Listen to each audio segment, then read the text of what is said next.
Hey everyone, today I'm going to talk about project 2 for drawing 1, which is your still life studies.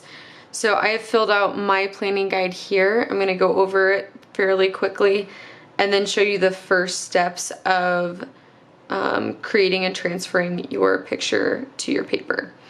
So firstly, the planning guide, as always, starts with you just coming up with 3 ideas.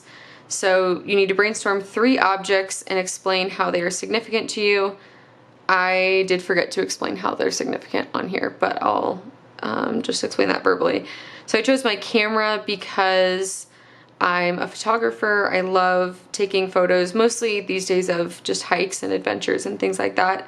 And it helped, it was my income in college, so my camera's pretty significant to me. I did ski boots because I love to ski, and that's a big part of why I moved to Utah and was one of my big purchases out here when I first moved. Then I have my espresso pot because I love breakfast and it's just my favorite meal of the day. I absolutely love it. I also have a lot of memories with my mom when I was living at home still, and we'd get up in the morning and have breakfast and drink coffee and chat before I had to go to work or go to school or whatever. So that just kind of holds memories for me. It's also a really interesting object because it has all these different angles that are really cool, and it's shiny or reflective. So I just thought that that would work really well for a value project. So a couple reasons why I chose that one. And then I ended up starring this one, so I'm gonna do the espresso pot for my project.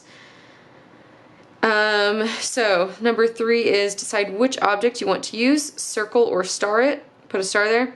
Number 4, does this object have an interesting form? So there I want you to think about, is it flat or does it have form, which is 3D? And is it interesting? Will it make a good subject for a value study? Okay. Then number 5, how will you set it up? Not even reading this. How will you photograph this object in an interesting way?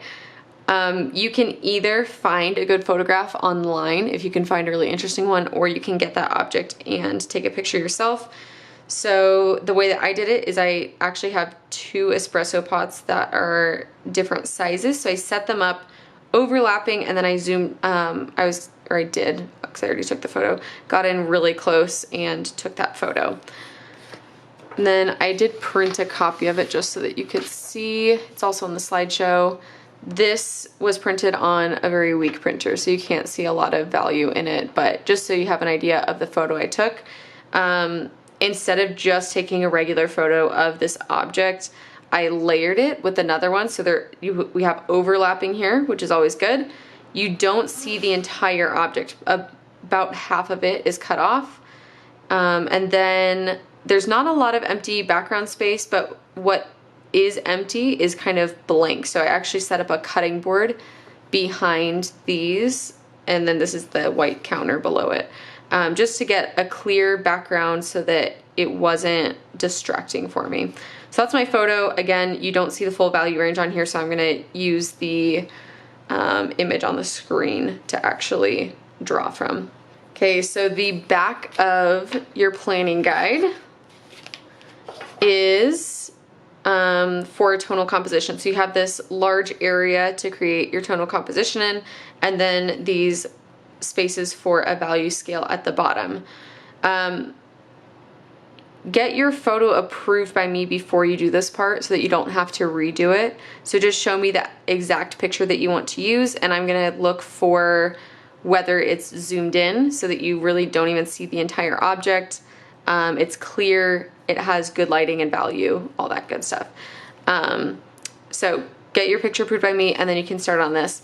I actually did my tonal composition before I had made the planning guide. So I did it on a blank sheet of sketchbook paper right here.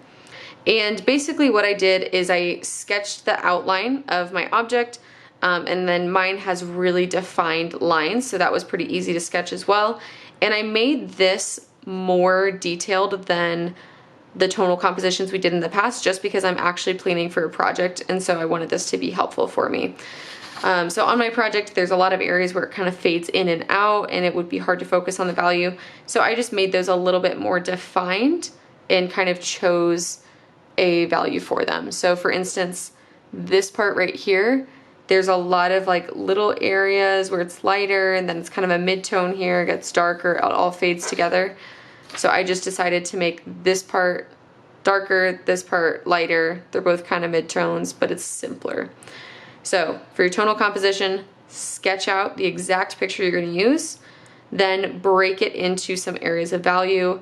Again, this is a little bit more in depth than the ones that we did before that were only like 2-3 values. I have 7 here. So that's what I used the value scale for. So I went through and I found my lightest values, which were like down here. Then number 2 would probably be here. 3 might be more of this. 4 here. 5 probably here. 6 here, and 7 would be like these parts that I made as dark as possible.